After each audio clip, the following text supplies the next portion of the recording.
Hi, I'm Cindy Jo, and welcome to another show of Creativity Inside and Out. On our last show, we had Jeff Miller sax, and boy, he was great, playing guitar and singing and talking about all the musicians he's worked with and he knows. And on this show, we have Roger Parham-Brown. He's also a guitarist and a singer. He's also a novelist, and he's going to talk about his books and his approach to writing. And I could keep talking, but I'll let him do that. And he's also going to sing and play for us. So join us for this show. All right, so we are here with Roger. Welcome to the show. Thank you. And Roger, as I said before, he is a novelist and he's a musician. He does a number of things. You do a number of things, don't you? And we'll talk about this. Yeah. So first of all, what we talk about at the beginning of every show is how we first met. Right. So do you remember exactly where it was? It was on a set, but I don't remember what the film was. Yeah. It was called Zeroville. Okay. Yeah. James. I remember the costumes were elaborate. James who? Franco. Oh, yeah. James Franco. Yeah. Yeah, but you know, I remember before that, and you I don't think you'd remember this. We had to go for a fitting because it was set in the 60s. And we were at Western Costume. Oh, yeah. And they were running behind. They were shooting a bunch of, or fitting for a bunch of productions that day at Western Costume. Yeah. And so there were a bunch of people sitting in the lobby area, and you had your guitar. Oh, yeah. And I saw you across the way, and then it was taking so long, you just pulled your guitar out of its case and you just started strumming there in the lobby, and I thought, that is the coolest dude I've ever seen. But I did that just to kill time when we had to wait around. I always did that. Yeah, it was so cool though. And then we ended up working on the same production, you know, because it could have been different productions that we were there for, but you know. Yeah. So, and that was great. I went, oh, that really cool guy is here who had the guitar. Well, but for me, what was phenomenal about that is that the day of that filming, I found out where you were from. And the town that you were from happened to be where I had gone, I think, just the week before, because of a man I knew who was a homeless person who lived in his car, and I had a friendship with him, and he had mental problems, but he was a gentle and sweet soul, and I knew he had a cancerous condition that he was trying to treat on his own, and he had mystical ideas about how to do it, and would never listen to anyone. But the point is, he had been running up in the area where you came from, right? and he collapsed, and he was taken to a hospital, and he called me from that hospital, and that I might come up and visit him and bring him, I think, some batteries or something for his radio. And I'd never been to that town before, and I came up there and went to see him, and I brought my guitar, and the nurse was so happy because I played a whole concert for him. That's and nice. But when I left, I'm taking too long to tell the story. I spoke with him one time, and then the next time he was moved off that, and then the third time, apparently he died. And I couldn't get information about it. Right. And it was so dramatic. And so when I met you, you were the only person I'd ever known who came from that town. I'd forgotten about that. And you know, I've never been able in all these years to find out what happened to him. I've tried to call the hospital. There are no records at all. I think at the time I even knew the hospital that you mentioned. Right, Right. But the mysterious thing is that he had called me to come up, and I played a concert for him just before he died. Oh. And I never saw him again. And so my connection with you, we're taking a long time for this, but was the mysteriousness, because we were talking about where one came from, and you said, oh, I come, and you said this town. I said, oh my God.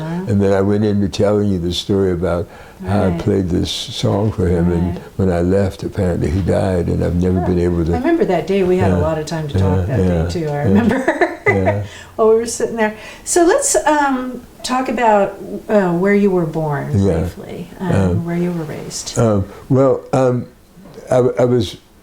I was born in Philadelphia, but I didn't grow up there. I grew up. I was taken from there when I was just a year old. Grew up in Washington D.C. And went to school in New England, and after school, I worked for the Boston Globe as a reporter, and I worked for WBZ TV and television, and then I went down to New York and worked for McCann Erickson in advertising as a copywriter, and then I spent a time afterwards working for the Times Herald Record newspaper down in Middletown, New York, and then there was like up in New Hampshire, and my wife and my wife was a painter.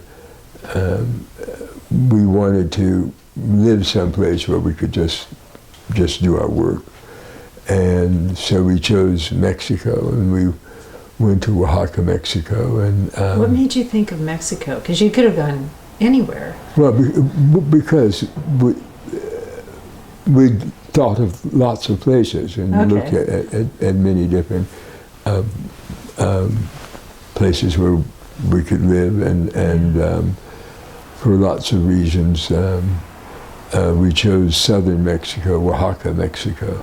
Did you know Spanish when you made the choice? Yes, and we actually, had built a home in this Indian village, and as time went on, we built other places, and life expanded, and our children were born there, but the point of living there was devoting my time to my writing, and my wife to her painting, and we were able to do that, and we had a farm, 10 acres in Walpole, New Hampshire, and a house there. It was built in 1776. And really? So, and there are pictures of that in I think in the photos that are in the video. And we would spend, in later years, half the time, in other words, we would spend part of the year in New Hampshire and part of the year in Oaxaca. Those are two very different places. They are in one way. In another way, they're extremely similar. Really? Because in New Hampshire, I lived in the country for the same reason as a writer, and it was beautiful mountain country, and you said you had 10 acres there? Yes, and I was able to ride in the mornings and in the afternoon. Ride horses. In Oaxaca, Mexico, it was the same place. It's in the mountains. The mountains is what I've loved. My mother's people come from the mountains of North Carolina. That's where I first learned to ride horseback, and horses are everything to me. And so, in many ways, Oaxaca was the same thing. It was a mountainous country, and was for the same purpose. We lived in the country where we had the necessary kind of isolation for my wife to paint and for me to write. Sounds heavenly. Yeah. but like I said, in the I would, in the latter years, for the children to go to school in New England, we would come back in the fall. And you have how many children? I have 4 children, and then at a certain point,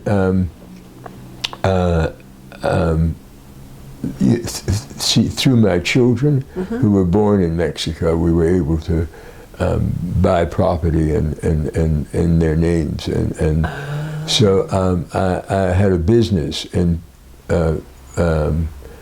which is like maybe 6 hours south of Oaxaca, down at the coast, the Pacific coast, Puerto Escondido, where I had a business of which is bungalows and a restaurant and a swimming pool and horseback riding and a discotheque. That was all part of it. It was called Jardín Escondido. Okay. And so I had that business there, and we had the ranch up in San Agustin, Oaxaca.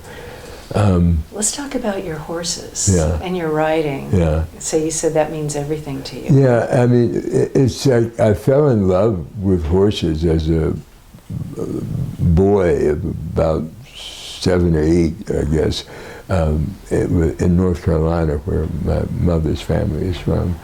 And I learned to ride, and just, I don't know. You know how you hear about girls being horse crazy? Yeah.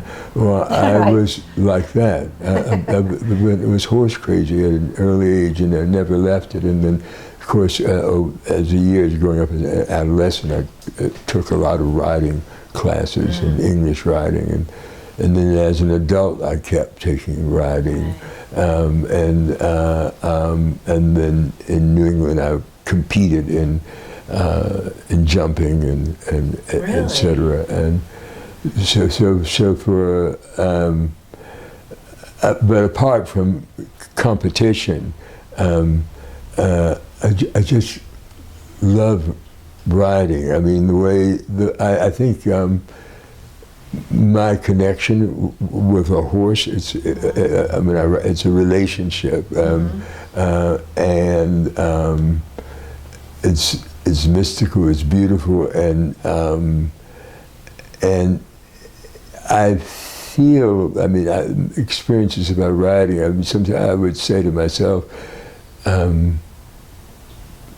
I guess I love riding. I care about the things I care about. I like to is writing, which is really, that's my whole life is about being a writer, and of course I love singing, but horseback riding is everything. It's almost more than anything else in the world to me. Me and horses, we are not friends. Oh yeah. I don't know if it's a love-hate relationship with you either love horses or you don't connect with them. Yeah. I've tried horseback riding a couple times and it did not go well. But I know, like you just love it. Yeah. And you said you taught too, right? Yeah, I taught riding and a lot, and I've also helped train horses and break horses. And, oh, that's intense. Yeah, everything about riding. Right. I love it. Is big with me. And I love it. You mentioned the journalism and the novels. Now, you've written how many novels? I've written 10 novels altogether, yeah. That's a lot of writing. Well, I've been doing it. That's what I've been doing all my life. That's that's the only thing my life. I at 17, my English teacher let me know that I should be a writer, and I never looked back. I've never stopped since then. That was what you wanted to hear, probably, right? Well, I didn't want to hear it. I was told that. In other words, I wasn't looking for that.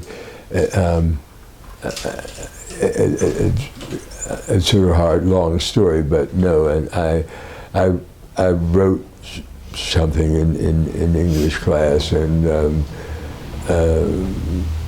my English teacher, Mrs. Dorothy B. Weaver, had me after school one day and told me that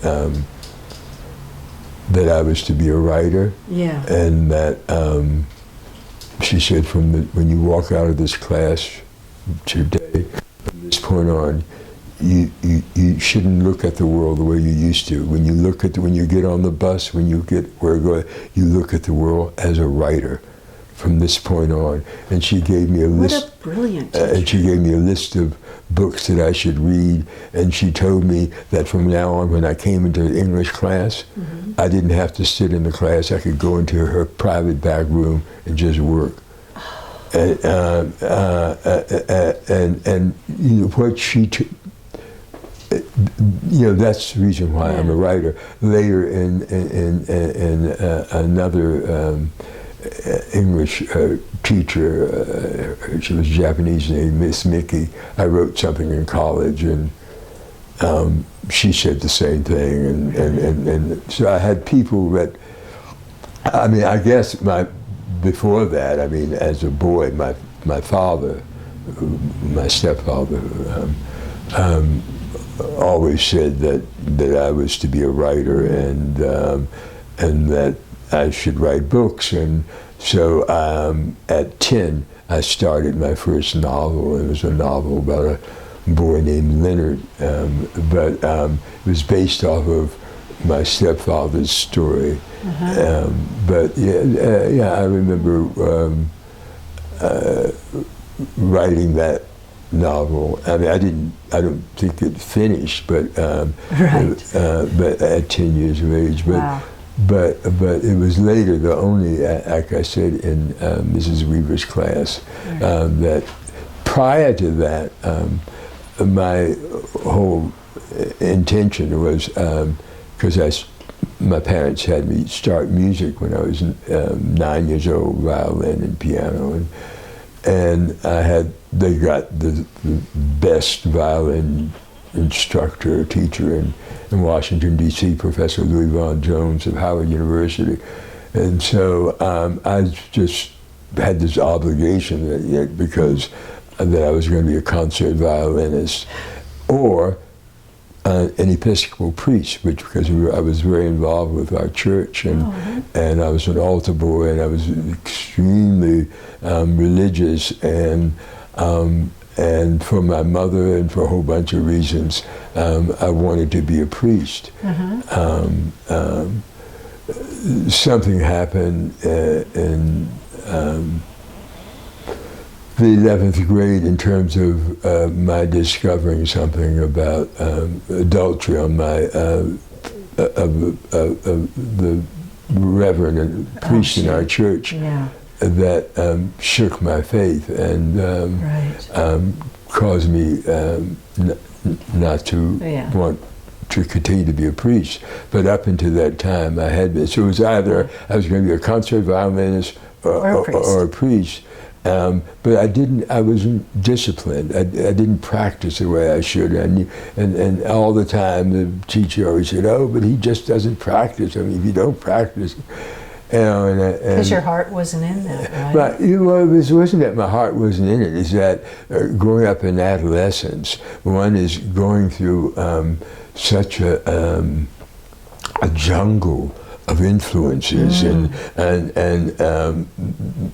the things that one's supposed to attend to, like the lessons in school and this and that, on the periphery, because what you're dealing with is all these psychological things and in my life, as in many, but in mine, there was tremendous psychological things to be concerned with. And so all I'm saying is your energy is it's not that I want, in fact, it was such a big thing, because I could say, I do want to do my violin. I do want to practice more. I'm going to, but I couldn't make myself. Interestingly enough, though, after I left home and was off in college and had given up, of course I'm not going to be a concert violinist because I played in all our school orchestras and stuff and everything, but I knew by the time I was in the 12th grade that I wasn't going to get into the Eastman School of Music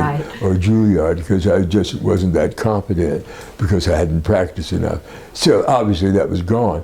But interestingly enough, after I'd given it up out of necessity in college, all the music that had been all my life, all those years sitting in a school orchestra and all my years of listening to music, it just was with me. And so I found myself picking up a guitar, taking lessons, playing a recorder, and I was just on my own, And it's funny, as the years have gone by, I started really because of my writing, because I write very slowly. It's like you just couldn't believe it. You started 8 o'clock in the morning and maybe about 2 o'clock in the afternoon you've written 2 sentences. It's just really, really, no, I mean, or it's slower than that. But to help me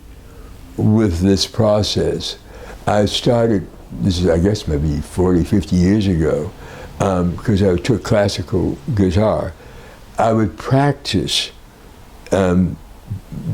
exercises while but in other words, I'm writing. Are you writing? I'm writing. You're laughing, but this is the way I work. Right? Yeah. I love it. Okay. I'm writing, and for like about 20 minutes I'm writing and drinking coffee, and then I put things down, and I pick up my guitar, and then I'm practicing things for about 20 minutes, and I'm practicing while I'm thinking. I put it down, I'm back, I'm writing for 20 minutes, boom, boom. In other words, the practicing, which seems like unrelated, is helping me, is sort of nurturing in a weird way. I get that, But because of that thing that I used to help me with my writing, it got me into, on the other hand, I'm doing the kind of work that I needed to be doing when I was a boy. In other words, so my life is all about practicing and practicing and practicing and practicing.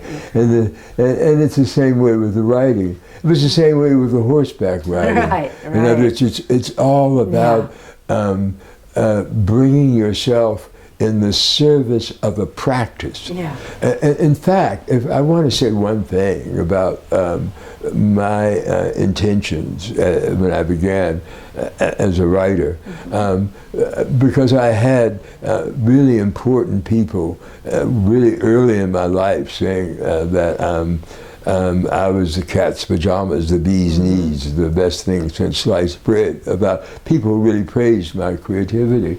So it gave me hope to want to do.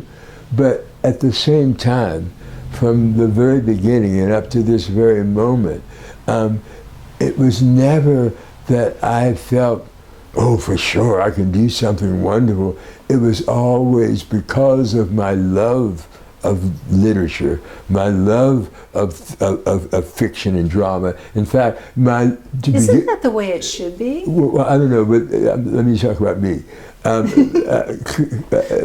Because of, in fact, my mother, who, when I was a boy, she would read a novel, and afterwards, she would talk to me about how powerful and beautiful it was, and the novel made her cry, and I would think, oh, but did you love it? And she loved it, and I thought, oh my God, I wanted to be able to do something, write something that would have that kind of effect, and so.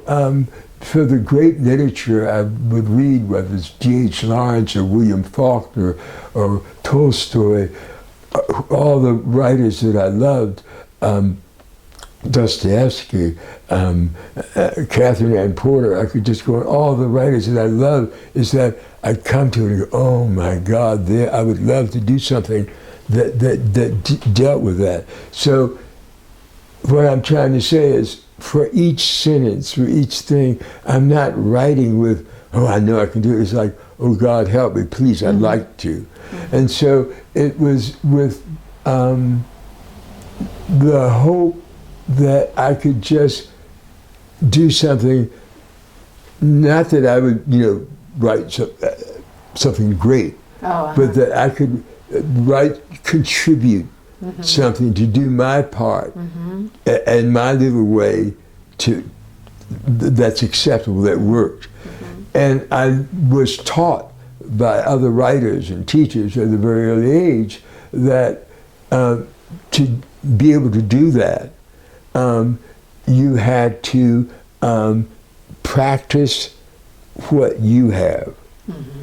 And it took it's a practice. It's like a nun dedicating herself to the service of God. In other words, in other words, I would come to this writing on a daily basis in saying, help me, and it's in doing it. In the service of just ticking away, pinch by pinch by pinch, in whatever little way. And so what I'm trying to get at is that it's because of my English teacher and these other people saying, this is what you should do. They weren't saying, go write a great book.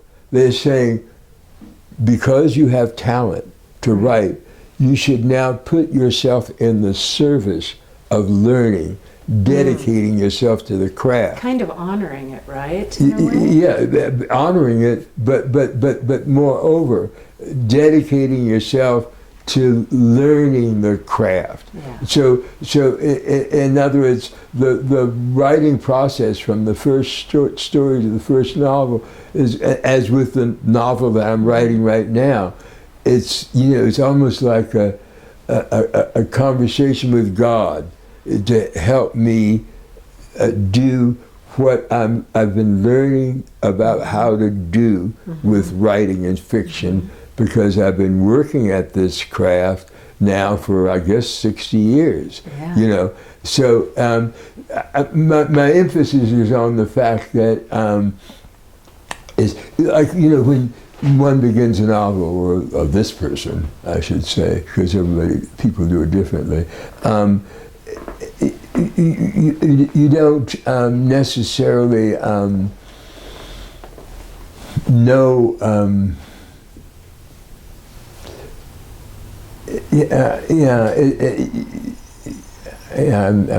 backing up on how I'm trying to say this, but it has to do with the fact that.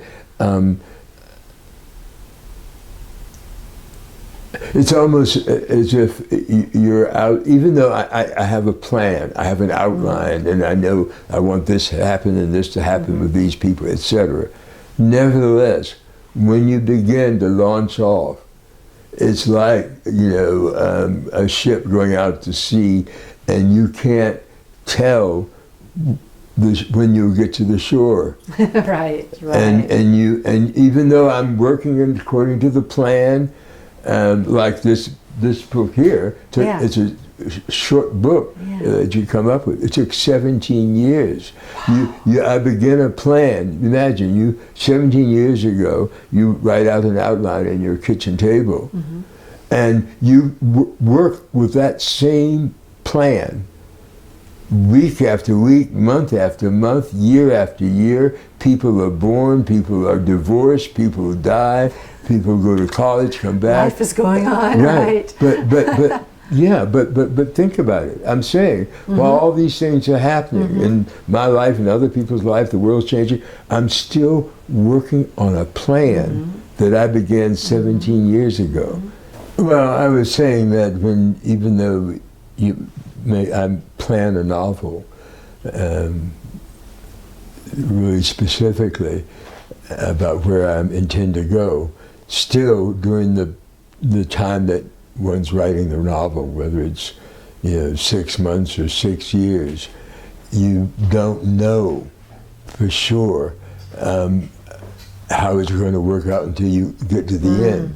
And so that I'm saying that whole period, while you're working on it, it's really for me like being in a ship out at sea in fog, and you don't see the shore until you see it. Right. You just have to keep going on the faith that and that's why I was giving the example that starting on an outline 17 years earlier. That's a long time. And all the changes that go on around you, within you, and about you, and you still have to be committed to that plan. Now your latest novel is. My latest novel is The Song of Sylvia. Okay. Yeah. And you had suggested reading some of it for us. Will you do that? Oh, I'd love to. I'll just read the opening 2 pages. All right. I know if I wasn't wearing contacts, I'd need those too.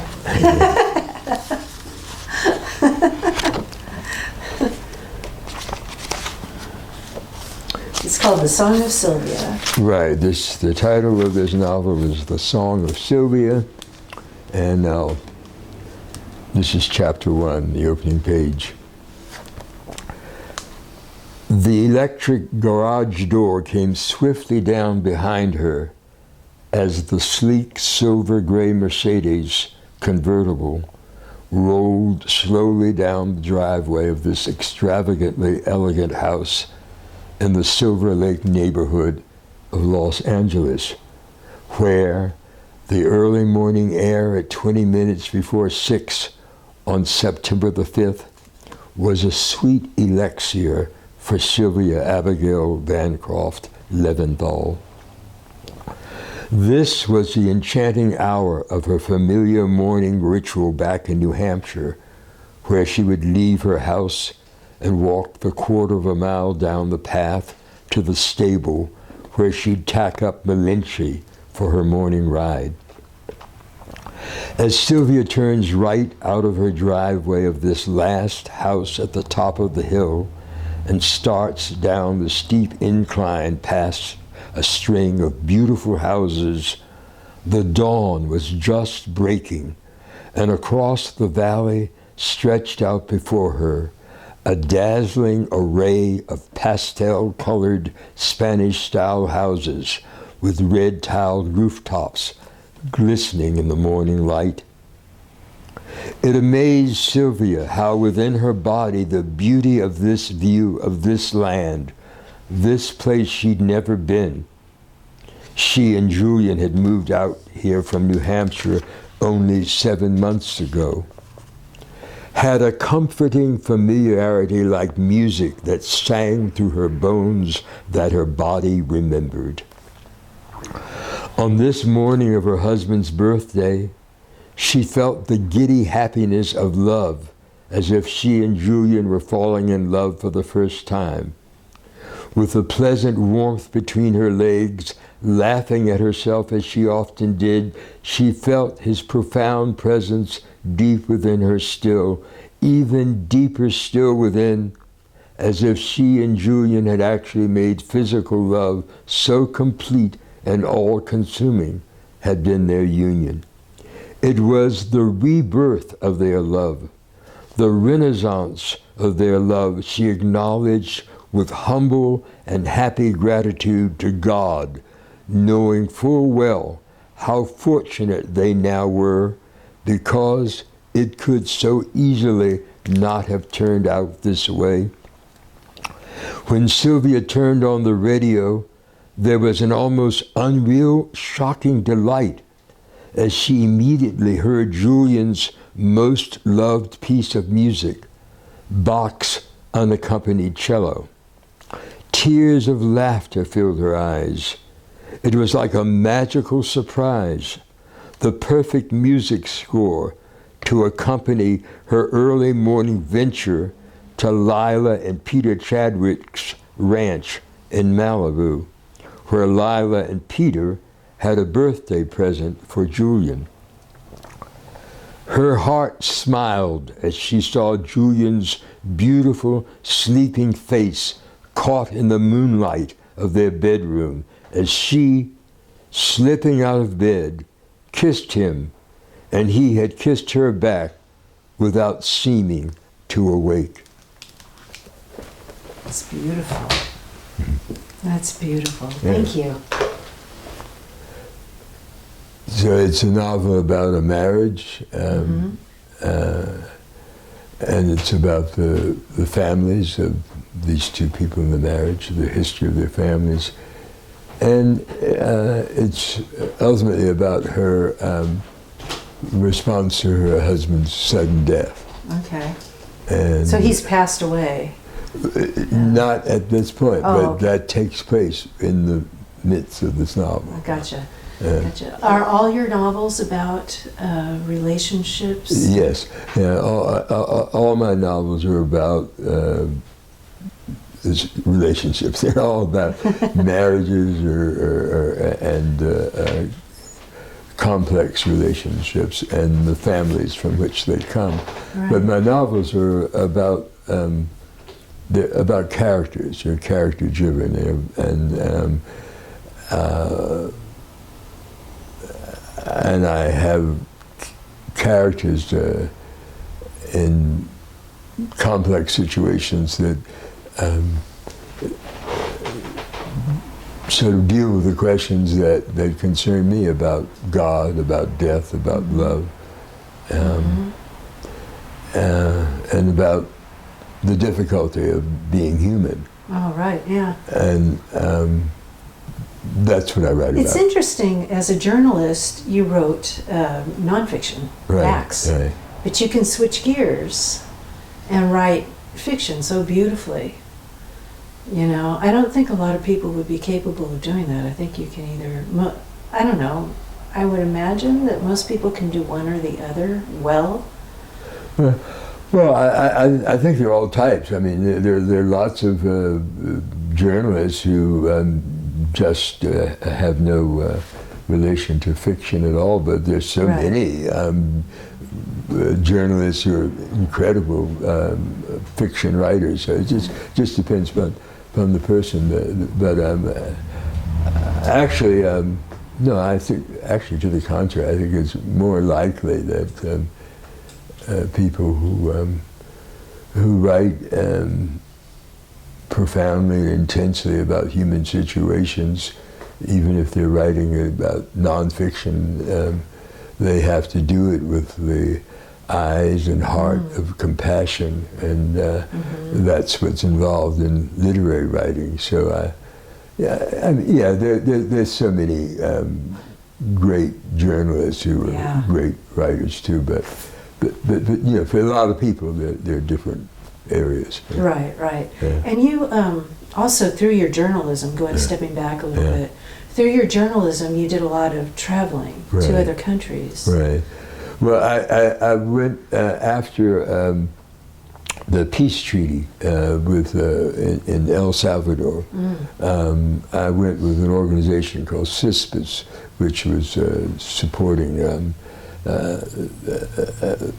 Salvadorians, and I went to El Salvador and one of the things I was able to do was to interview the sole survivor of a massacre that took place in El Salvador. It's called El Mozote. It's a town in El Salvador where almost 1,000 civilians, mostly old people and women and children, were crowded into a church and executed. And it's a famous situation that was written about.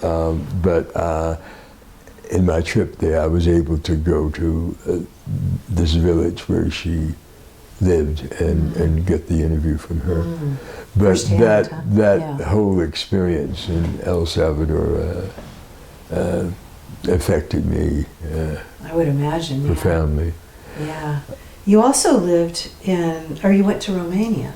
I went to Romania because after the fall of the dictator Ceausescu and after the fall of communism,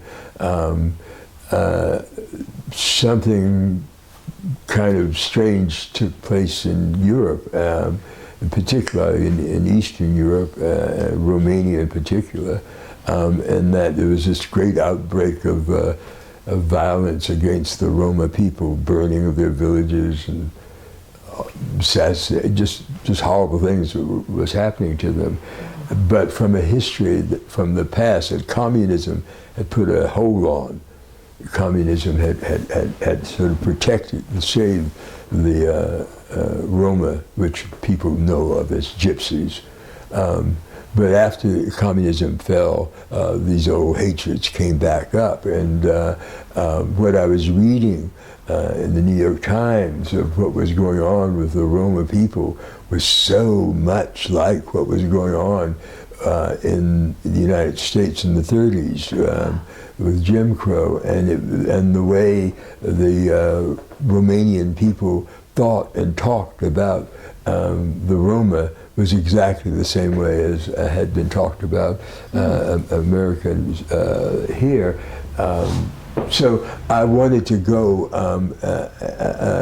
to Romania to find out about it and learn about it, and I wanted to write about it. And so I got a job teaching in Bucharest at a bilingual private school, and also teaching at the law school in Bucharest, teaching English there.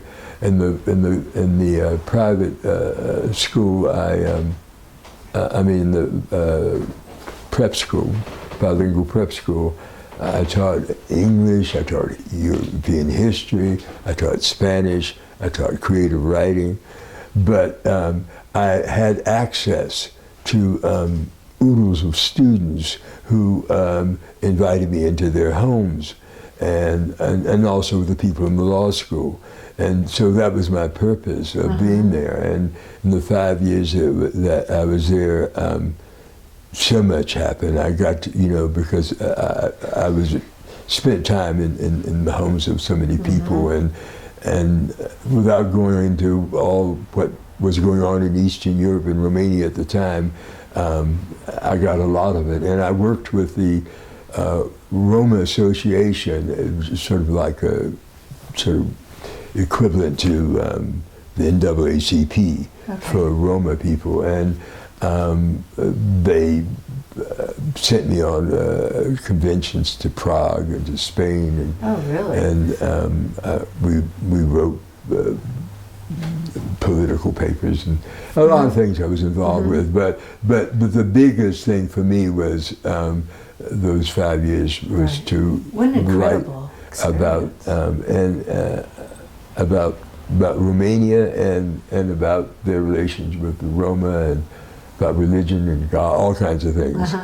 And the piece in Romania, "The Devil is Beating His Wife," was published by that. That can be found online. But that came out of those 5 years there. Right, and that was published by who? It's published by. I know you sent me a copy of it years ago when we first met. Transition magazine from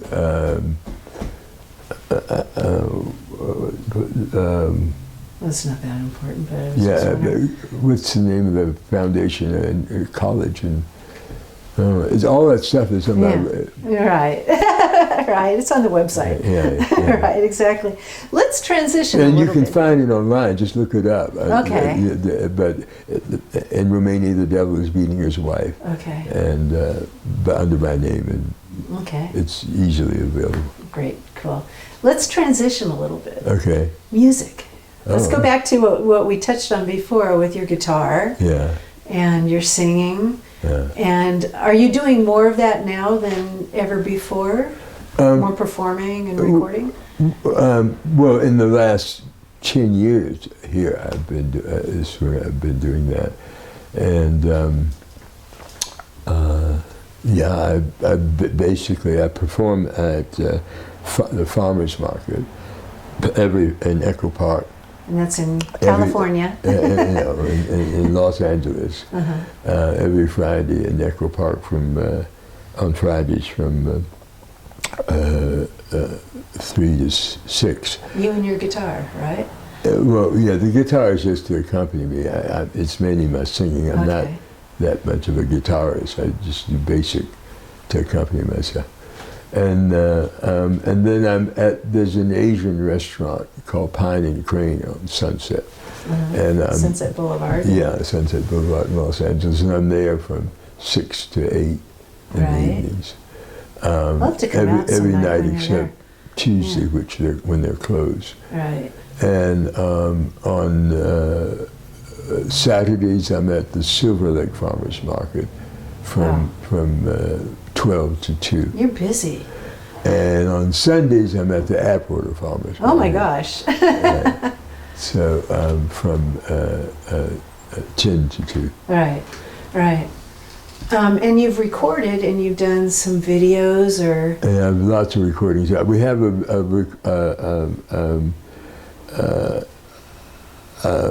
an album coming out that's all in Spanish.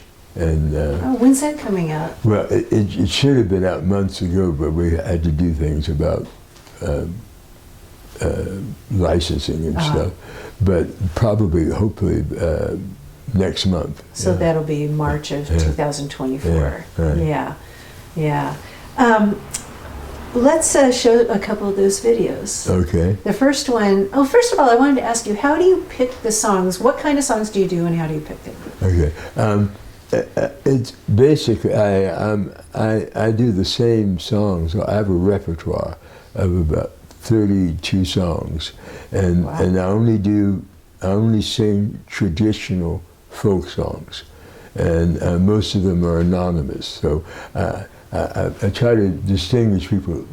I don't do covers because I'm not doing songs by other artists. I only do folk songs. Oh, I see. Some people think of it as though they're by other artists. For example, I do In the Pines, and everybody knows that it's something that Lead Belly sang. You know, they say, oh, that's a Lead Belly song. But it isn't. Lead Belly, that's a song, one of the traditional folk songs. Oh. He's famous for having been one of the people who sung it, and people but I'm taking all this time to say that I don't do covers, I only do traditional folk songs, except for the one song, Buzz and Fly, which is by Tim Buckley. That's different. So let's watch the video for In the Pines now. Okay. Okay.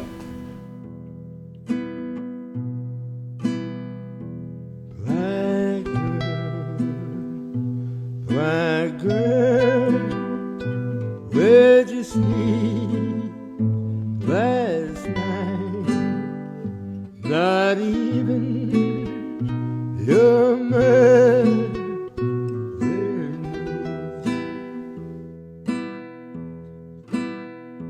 Black girl, where'd you sleep last night? Not even your mother knows.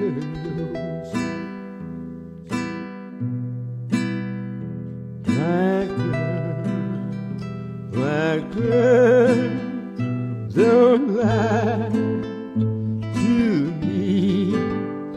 Tell me, where did you go last night?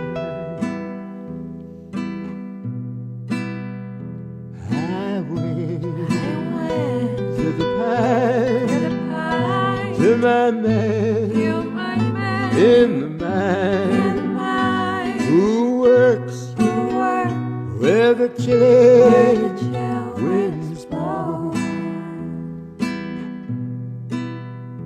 In the pine, where the sun never shines, and you shiver the whole night. In the pine,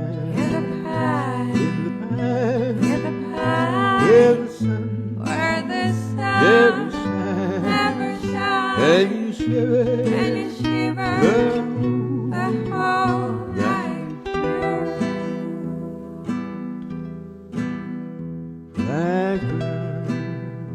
Black girl, where'd you sleep last night? Not even your mother knows.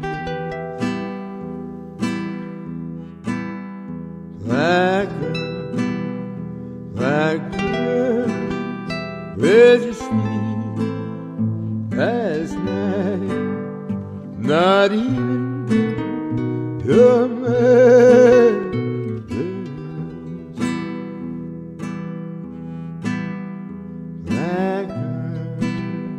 Black girl, don't lie to me.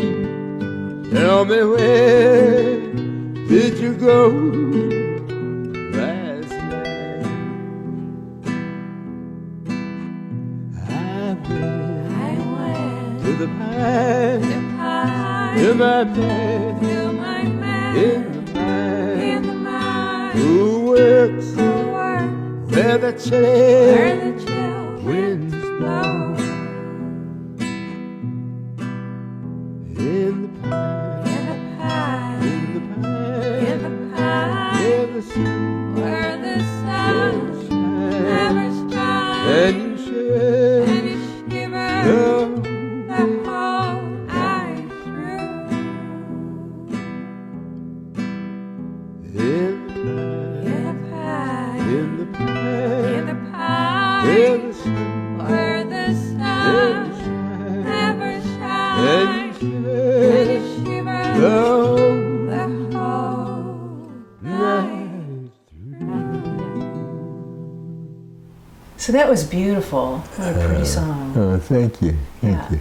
You know, I was thinking too, these songs remind me of my parents had sing along, I'd mentioned this the other day, sing along with Mitch Miller Right. records. Right. And they did folk songs, Right. a number of them, like Goodnight Irene and Right. stuff. And it just reminds me of that. I used to sing with those record albums. They were record albums that had the lyrics inside the album. And you could sing along with Mitch. Yeah. And so as a child, hours. I spent hours doing that. So, and then there's another video, Buzz and Fly.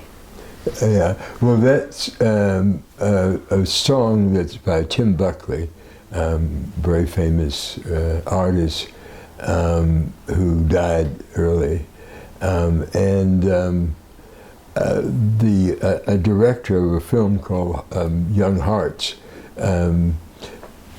saw me singing in Echo Park in Los Angeles, and decided that the film that she was writing about two young lovers, she wanted to have me sing that Tim Buckley song in the film.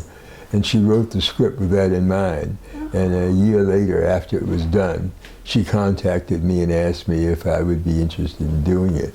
And I was honored because, first of all, no one's ever done that Tim Buckley song, and it's a great song to do, but the idea was that I was to do it in my way. And she had heard me singing, and she thought my particular style, which is different from Tim Buckley's, would be perfect for this. So it was sort of it turned out, I think, a marriage made in heaven, and we recorded it for the film, and it's in that. Let's watch that now. Okay.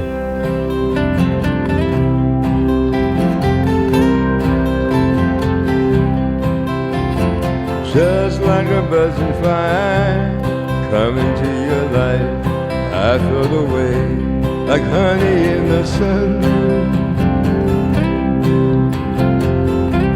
Was it right or wrong? Couldn't sing that song anyway. Oh, but darling, I remember how the sun shone down, how it warmed your praying smile when all the love was there. You're the one I talk about, you're the one I think about everywhere I go. sometimes in the morning I miss you so. That's how I know I found a home. That's how I know I found a home. Oh, hear the mountains singing, Lord, I can feel it ringing, darling, out your name. Tell me if you know just how the river flows down to the sea. I want to know.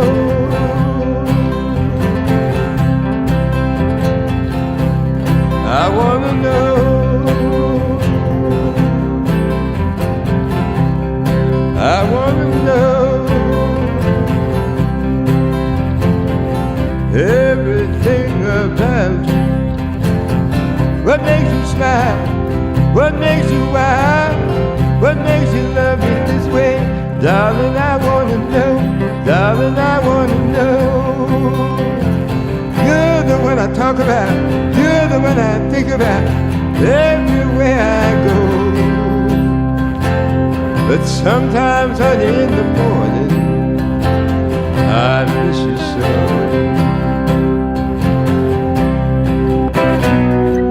That's how I know I found a home. That's how I know I found a home.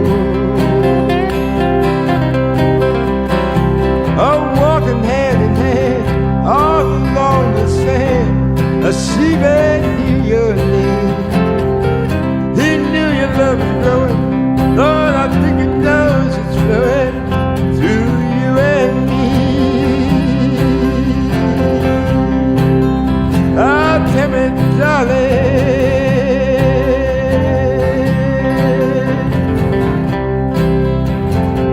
when I should leave you. Oh, tell me, darling,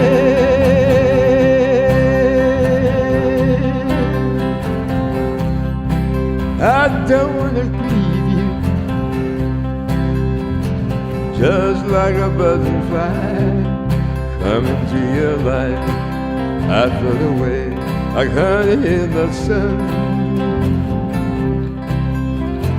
Was it right or wrong? I couldn't sing that song anyway. Yeah, but darling, I remember how the sun shone down, how it warmed your praying smile when all the love was there. You're the one I talk about, you're the one I think about everywhere I go. But sometimes in the morning, honey, I miss you so. I miss you so. I miss you so. I miss you so. Darling, I miss you so. I miss you so.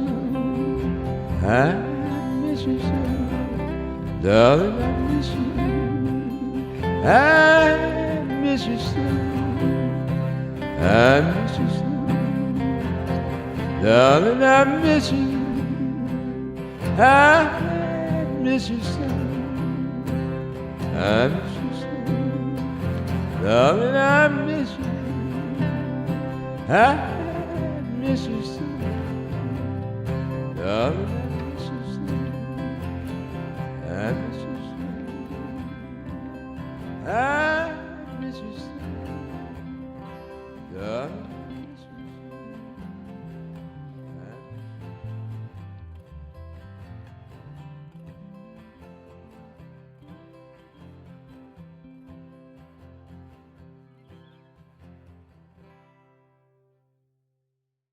Wow, that really is well produced and well recorded.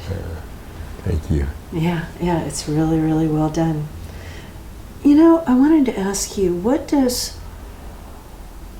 when you sing the songs, they seem to come from deep within you. What do they mean to you emotionally?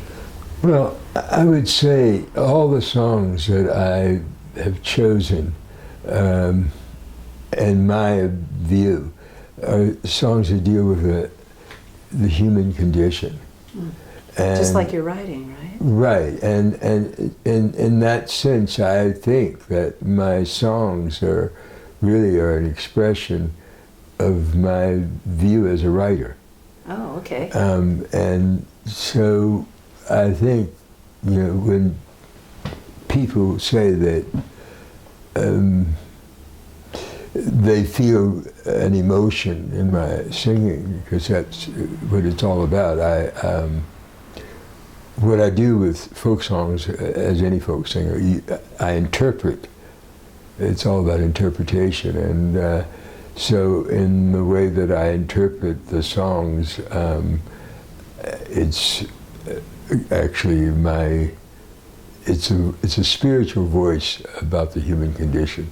So all the songs speak to that. Right, right. Do you feel that you get feedback from your audiences when you sing Well, live?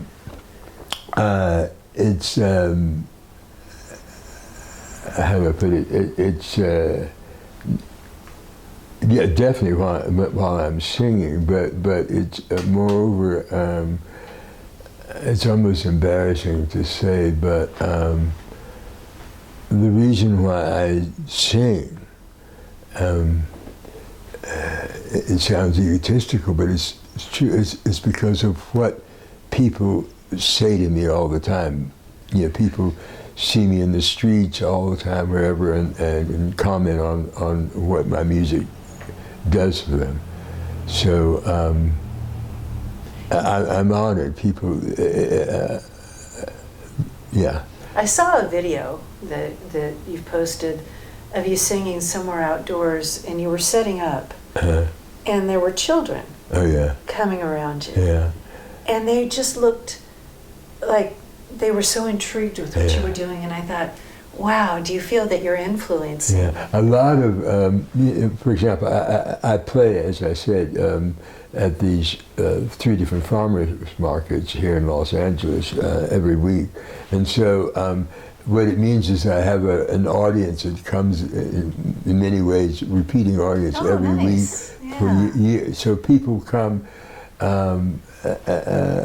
every week. I mean, there are new people all the time from everywhere, but there's a steady people who've been hearing me and listening to me for years, and they have and so many of them are with their children, and so many of the children. Yeah, a lot of people bring their children, and that's one of my larger audiences. Oh, that's so nice. They were right up close to you. And they couldn't wait for you to start playing and singing. The children come enthusiastically all the time. Right. It's one of the biggest rewards. Oh, that's nice. Yeah. Well, I think we're about out of time. Will you play and sing for us? I'd love to. Oh, that would be an honor. That would be fantastic. And before we do that, is there anything that we haven't touched on that you wanted to mention? No, I can't think of anything. All right. But thank you for inviting me. Oh, thank you for being a guest.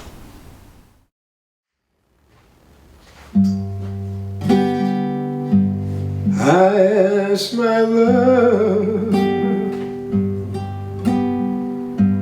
to take a walk, to take a walk, just a little walk,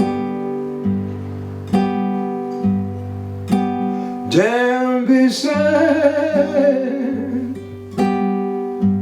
where the waters flow, down by the banks of the Ohio, and only say that you'll be mine. And And in our world, there's arms entwined down beside where the waters flow, down by the banks of the Ohio. I held my knife against her breast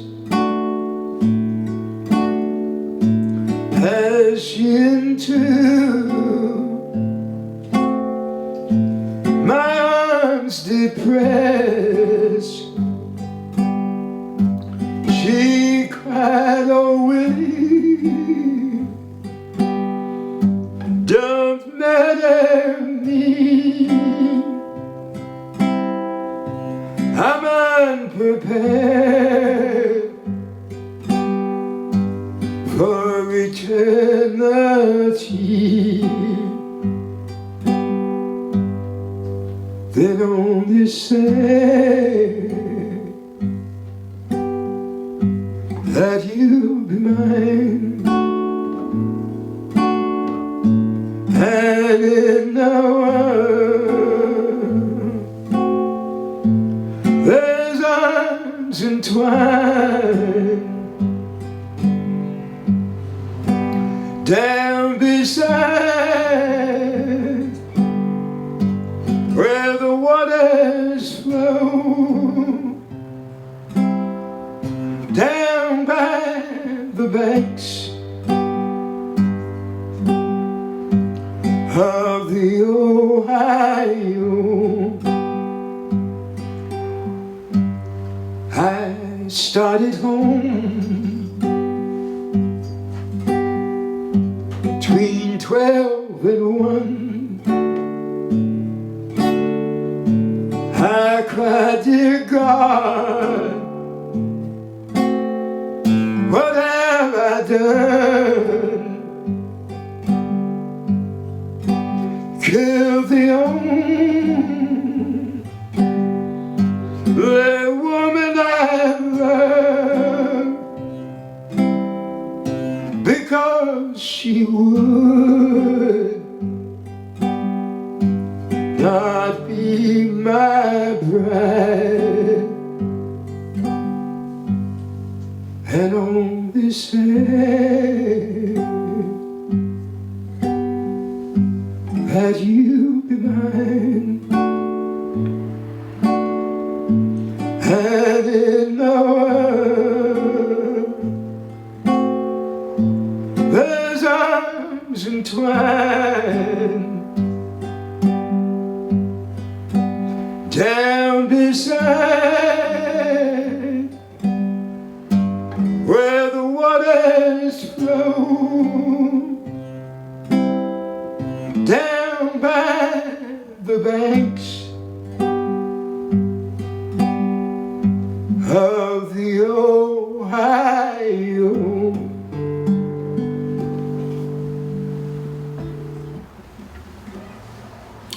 That's on the banks of the Ohio. It's a traditional American folk song.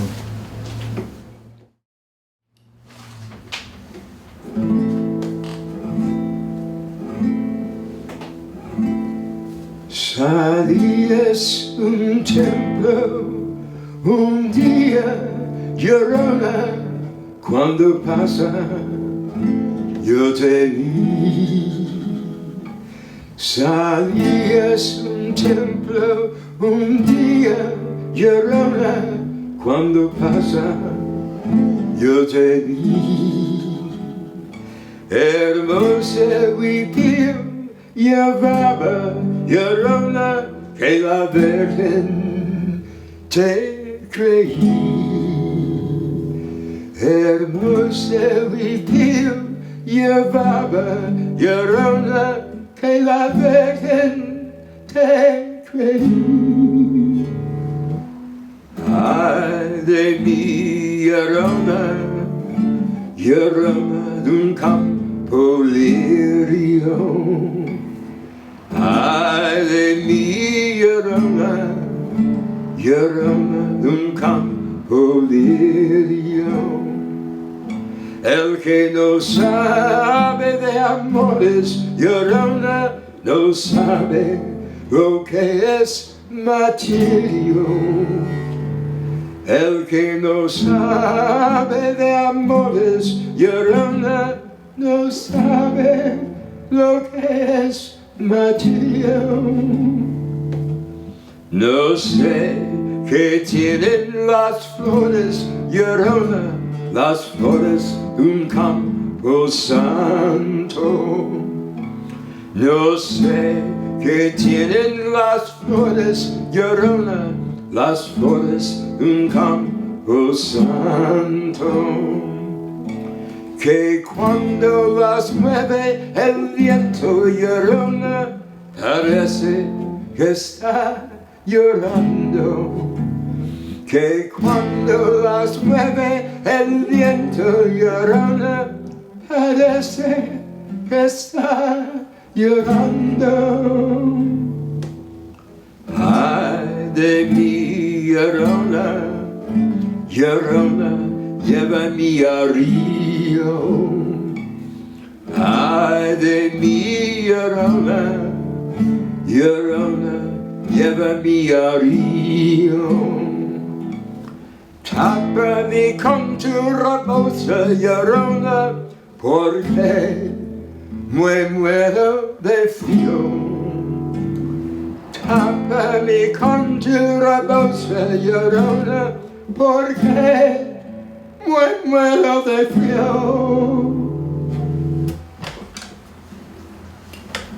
That's La Llorona. There's a story about her. Her husband left her for another woman, and when she saw him one time in the village with another woman, she took her 2 children and committed suicide. And that's the story of La Llorona. She cries. It's a tale in Mexico that people talk about it. You can hear La Llorona crying through the mountains.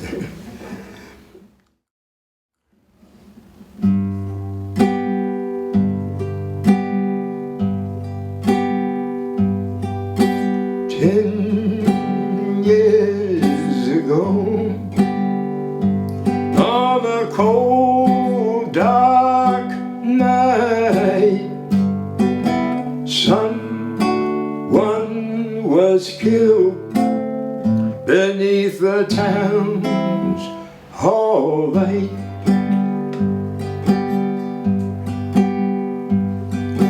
Ten years ago, on a cold, dark night, someone was killed beneath the town's hallway. The people who saw, they all agree that the slayer who ran looked a lot like me. The judge said, son, what is your alibi? If you were somewheres else, then you won't have to die. I spoke not a word, though it meant my life, for I'd been in the arms of my best friend's wife. walks these hills in a long black veil, visits my grave when the cold winds wail.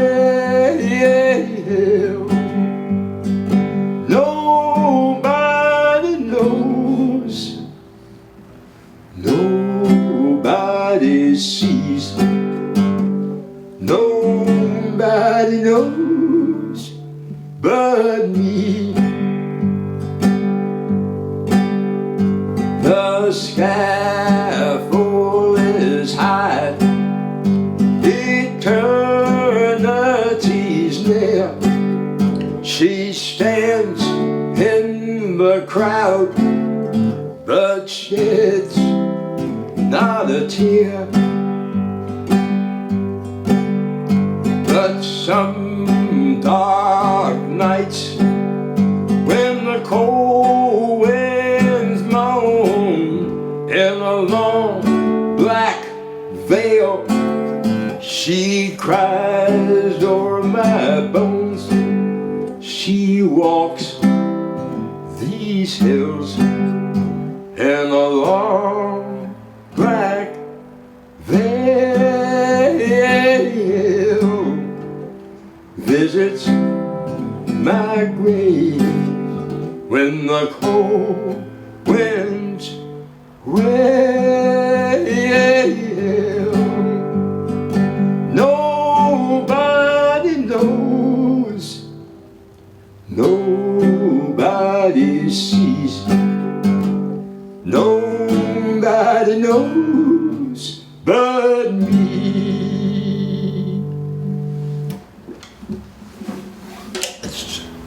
Long black veil.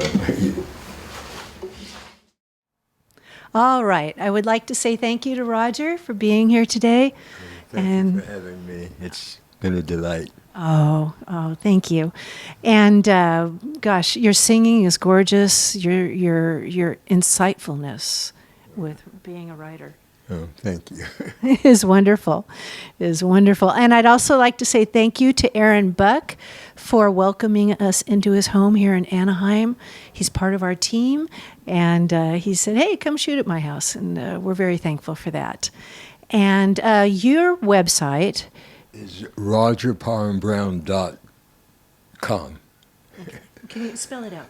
Just ROGERPARHAMBROWN.com.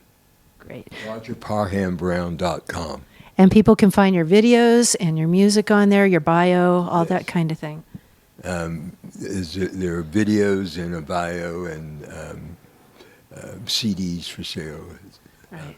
And people can also get your books and your music on? Actually, you can get my last novel, which is The Song of Sylvia, at Vroman's Bookstore in Pasadena, also at Story's Bookstore in Echo Park, but you can easily get it, of course, on Amazon. And your music too, right? Yes, my music too. Right. And Roger Parham Brown. But the novel is The Song of Sylvia. It's a love story. Right, and those are in California. Those stores are in California. So our next guest will be Lana Romoff, and she will do collages. That's what we decided they're called earlier when we were talking about it, right? Collages with paper. She does beautiful artwork. It's fantastic. So join us for that. See you there. Thank you for watching and or listening to Creativity Inside and Out. I do recommend watching my show if you can, because it's really tailored toward being a visual show. It's available on YouTube. Just search for Creativity Inside and Out and look for the light bulb logo. If you do listen to the show, go to https://creativity-inside-and.captivate.fm/listen. There you will find a variety of places where you can listen, including Spotify, Apple Podcasts, and Google Podcasts. Enjoy watching and or listening. And please, if you would, follow the show and subscribe. That really means a lot to me. Thank you.